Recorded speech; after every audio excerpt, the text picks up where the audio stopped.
Hello students, तो आज मैं आपके लिए लेके आई हूँ HP टेट जून 2025 के कुछ क्वेश्चंस। लास्ट वीडियो में आप चेक कर सकते हैं, मैंने फर्स्ट 4 क्वेश्चन आपको सॉल्व करके बताए थे। सो नेक्स्ट क्वेश्चन है हमारे पास 5/6 of complete angle equals to. आपने बताना है 5/6 ऑफ कंप्लीट एंगल। तो सबसे पहले चेक कर लेते हैं कि कंप्लीट एंगल की वैल्यू क्या होती है। ठीक है, तो वो वैल्यू कैसे आती है। मैंने एक लाइन ड्रॉ की है और लाइन पर मैंने एक एंगल ड्रॉ किया है। वो एंगल होता है हमारे पास 180 डिग्री। ठीक है, इस एंगल को हम बोलते हैं स्ट्रेट एंगल और ये लीनियर पेयर एंगल है। और आपको पता है कि इसी तरह से इस पॉइंट के जो नीचे जो है एक और एंगल बनेगा, वो एंगल भी कितने डिग्री का होगा, वो भी क्या होगा 180 डिग्री होगा।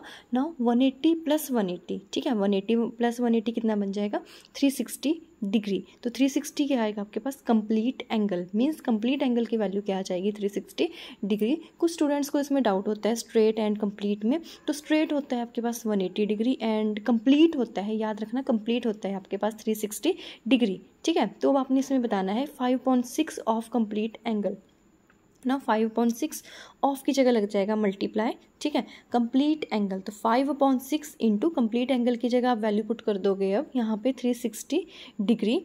तो वैल्यू पुट करने के बाद जो वैल्यू हमारे पास कैंसिल हो रही है उसको कैंसिल करके देन वैल्यू फाइंड करेंगे। यहाँ पे ये जो 360 है 6 से कैंसिल हो जाएगा, 60 आएगा एंड वैल्यू बचेगी 5 × 60 दैट इज़ 300 डिग्री। अब हम अपने क्वेश्चन में चेक कर लेते हैं कि कौन सा ऑप्शन है। तो ये आएगा आपके पास option B, that is option B is the correct answer. Now next question है आपके पास। यहाँ पे कोई 2 फ्रेंड्स हैं जो सर्कुलर पाथ के अराउंड जो है वॉक कर रहे हैं, एक प्रिया एक हरीश। ठीक है, दोनों के जो स्टार्टिंग पॉइंट है मैंने मार्क किए हैं वो दोनों के सेम है। जो प्रिया है उसने पूरा एक सर्कुलर राउंड कंप्लीट करने में जो है 18 मिनट्स लिए हैं और जो हरीश है उसने ये पूरा सर्कुलर राउंड लेने में वो टाइमिंग जो थी उसकी 12 मिनट्स थे। तो आपने ये बताना है कि कितने टाइम बाद दोनों जो है उसी स्टार्टिंग पॉइंट में मिलेंगे। ठीक है, मैं फिर से रिपीट कर रही हूँ, दोनों की टाइमिंग 18 एंड 12 मिनट्स है। आपने बताना है कि कितने मिनट्स के बाद दोनों जो है उसी स्टार्टिंग पॉइंट में मिलेंगे।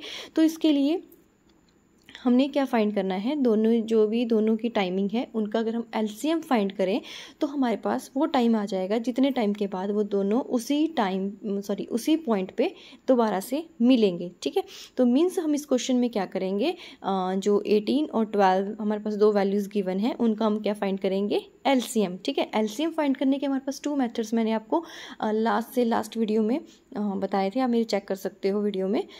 तो उसमें आपके पास 2 मेथड्स थे। एक तो आप सिंपल इनके अलग अलग से दोनों नंबर्स के फैक्टर्स फाइंड कर सकते हो, एक मैंने आपको दोनों के कंबाइन भी बताए थे, तो मैं कंबाइन वाला मेथड यहाँ फॉलो करूँगी।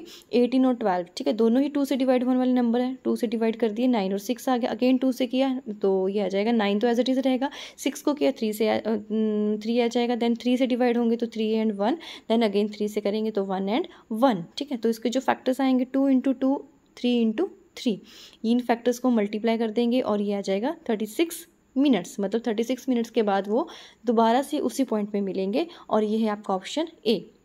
नाउ नेक्स्ट क्वेश्चन है, कोई हमारे पास क्वाड्रेटिक पॉलिनोमियल गिवन है और उसकी एक 0 गिवन है, आपने उसमें के है इक्वेशन में। ठीक है, के की वैल्यू फाइंड करनी है। अब देखो मैं आपको बताऊं क्वाड्रेटिक पॉलिनोमियल होती क्या है। क्वाड्रेटिक का मीनिंग होता है जिसकी डिग्री 2 हो। ठीक है, आप हमेशा डिग्री मीन्स उसकी पावर देखेंगे, मैक्सिमम देखो वहाँ पे पावर कितनी है, इक्वेशन में 2 है, तो दैट इज ये क्या है क्वाड्रेटिक पॉलिनोमियल। अब देखो दूसरी बात आती है, इसमें 0 गिवन है। 0 क्या होती है, 0 होती है हमारे पास जो वेरिएबल होता है, जिस वेरिएबल में इक्वेशन चल रही है उस वेरिएबल की वैल्यू। तो यहाँ पे इसको हम 0 भी बोलते हैं और रूट भी बोलते हैं। ठीक है, रूट और 0 बोथ आर सेम। कुछ स्टूडेंट्स को इसमें डाउट होता है, तो दोनों ही सेम है। अब यहाँ पे एक 0 गिवन है, मतलब एक x की वैल्यू गिवन है -3। एक चीज़ और, जितनी इसकी पावर होती है, डिग्री होती है इक्वेशन की, उतनी ही x की वैल्यू निकलती है। तो यहाँ पे क्वाड्रेटिक है तो मीन्स x की 2 वैल्यूज़ होंगी। एक वैल्यू गिवन है -3, आपने जो है k फाइंड करना है। अब देखो 0 का मतलब क्या है या रूट का मतलब क्या है कि x की वैल्यू -3 पुट करके जो वैल्यू गिवन है उस पुट करके पूरी इक्वेशन को 0 कर देगा। तो यहाँ पे अगर हम x की जगह -3 पुट करेंगे तो हम =0 रख सकते हैं, क्योंकि ये पूरी इक्वेशन को क्या कर देगा 0 कर देगा। सो हमने यहाँ पे यही चीज़ की है, x जहाँ था वहाँ पे -3 पुट किया और यहाँ पे -3 की पावर 2 हुआ, प्लस के इंटू -3 प्लस 1। अब आपको पता है पावर 2 का मतलब होता है -3 मल्टीप्लाई -3, 2 बार मल्टीप्लाई करेंगे, माइनस माइनस प्लस हो जाएंगे, ये 9 बन गया, -3 प्लस माइनस माइनस होकर 3 बन गया, +1 इज इक्वल टू 0। अब देखो यहाँ पे 9 -3 दोनों ही के वाली टर्म क्या हो जाएगी, कंबाइन हो जाएंगी, एंड बीच में माइनस का साइन है तो 9 - 3 इज 6, साथ में के एज इट इज रहेगा। देन नेक्स्ट है -9 + 1, प्लस माइनस क्या होता है, माइनस होता है, और साइन रहेगा बड़ी टर्म का, तो यह आ जाएगा माइनस, क्योंकि 9 का साइन क्या है, माइनस, तो यह आ गया 6k - 8 इज इक्वल टू 0। जो 8 है हमने के की वैल्यू निकालनी है तो सेपरेट कर देते हैं। जो 8 है यहाँ माइनस का है, अगर राइट साइड जाएगा तो राइट साइड हमारा साइन चेंज हो जाते हैं, माइनस जो है प्लस में चेंज हो जाता है, तो ये बन गया +8 एंड के की वैल्यू क्या आ जाएगी 8/6, ठीक है, ये आ जाएगा 4/3। सो के की वैल्यू आ गई हमारे पास 4/3। अब अपने ऑप्शंस में चेक कर लेते हैं कि ये कौन सा ऑप्शन है। सो ये बन रहा है हमारा। नेक्स्ट है यहाँ पे क्वेश्चन, यहाँ पे हमारे पास कोई इक्वेशन गिवन है तो आपने यहाँ पे पॉसिबल वैल्यूज़ बतानी है x एंड y की। देखो इसमें क्या है, हमारे पास इक्वेशन है x + y is equal to 75, ठीक है। तो अब यहाँ पे 4 वैल्यूज़ दे रखी हैं, तो इसको हम कैसे सॉल्व करेंगे, by hit and trial method बोलते हैं इसको। हिट एंड ट्रायल मेथड क्या है, मतलब जो जो वैल्यूज़ दी हैं उसको डायरेक्टली इसमें पुट करते जाएंगे और चेक करेंगे कि क्या लेफ्ट हैंड साइड राइट के इक्वल आ रही है या नहीं आ रही है। जिसमें इक्वल आ रही है मीन्स वो उसकी जो है सुटेबल वैल्यू होगी, ठीक है, वो उसका सॉल्यूशन होगा। तो जैसे फर्स्ट यहाँ ऑप्शन था x equal to 35 and y equal to 15। So simply हम यहाँ पे इक्वेशन में x की जगह 35 पुट कर देंगे एंड y की जगह 15 पुट कर देंगे। सो ये बन जाएगा 35 + 2 × y था, तो 2 × 15 इज इक्वल टू 75 आना चाहिए। अब चेक करते कि 75 आ रहा है या नहीं आ रहा है, तो ये 35 + 30 हो गया। अब आपको पता है 35 + 30 दोनों को ऐड करेंगे तो 65 होता है, which is not equal to 75, तो मतलब ये इसका सॉल्यूशन नहीं है। अब चलते हैं ऑप्शन बी की तरफ, एंड ऑप्शन बी में क्या है, x की वैल्यू है आपके पास 25 एंड y की वैल्यू है इज इक्वल टू 25, दोनों ही 25 हैं। अब ये पुट करेंगे तो 25 + 2 × 25 इज इक्वल टू 75 आना चाहिए, और इनको कैलकुलेट कर लेते हैं। 25 + 25 × 2 कितना होता है 50, एंड दोनों को ऐड किया 25 + 50 इज इक्वल टू कितना आता है, इसको ऐड करके 75। सो दोनों देखो 75 दोनों ही साइड्स इक्वल हैं, तो मीन्स ये इसका क्या है, सुटेबल आंसर। तो यहाँ पे option B is the correct answer. Now third question है, यहाँ पे नेक्स्ट क्वेश्चन है, थर्ड नहीं है, 99 क्वेश्चन है ये क्वेश्चन पेपर का। इसमें क्या है, आपके पास कोई क्वाड्रेटिक इक्वेशन या पॉलिनोमियल गिवन है 2x² - 3x - 6, ये क्वाड्रेटिक इक्वेशन गिवन है, और इसमें alpha beta are the roots. मैंने आपको लास्ट क्वेश्चन में भी बताया roots and 0 both are same, तो अल्फा बीटा इसके रूट्स हैं, मीन्स यहाँ पे x की वैल्यूज़ हैं। आपने फाइंड करना है 1/α + 1/β, ठीक है। ये क्वाड्रेटिक इक्वेशन है क्योंकि यहाँ पे डिग्री कितनी है इसकी 2। अब वी नो दैट ये आपके पास कॉन्सेप्ट होता है सम ऑफ रूट्स या जीरोस। जो सम ऑफ जीरोस हैं क्वाड्रेटिक इक्वेशंस की, वो किसके इक्वल होती हैं, यहाँ पे थी रूट्स थे आपके पास अल्फा + बीटा, तो ये आ जाएगा alpha + beta is equal to -b/a। अब ये b/a क्या है, अब देखो यहाँ पे जर्नल इक्वेशन होती है क्वाड्रेटिक ax² + bx + c, ठीक है, जर्नल इक्वेशन है क्वाड्रेटिक की। आप देख सकते हैं यहाँ पे डिग्रीज की हाईएस्ट डिग्री कितनी है 2 है, तो इसलिए क्या बन गई quadratic equation. And a b c क्या है, इसमें जो है a और b तो यहाँ पे कॉफिशिएंट है x² एंड x के, और c यहाँ पे क्या है कांस्टेंट टर्म है, ठीक है।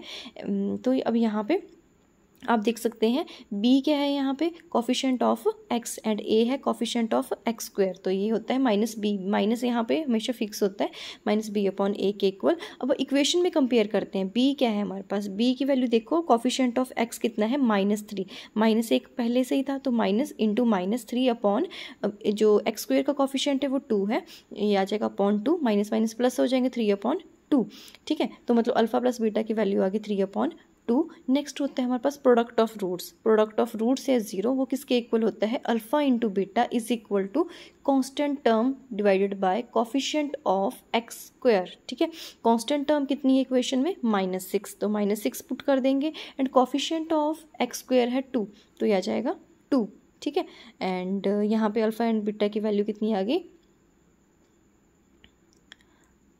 -6/2। नाउ हमने वैल्यू पुट करनी फाइंड करनी थी 1/α + 1/β। अगर यहाँ पे हम फ्रैक्शन में है, ठीक है, तो एलसीएम ले, अल्फा एंड बीटा का एलसीएम आ जाएगा अल्फा बीटा।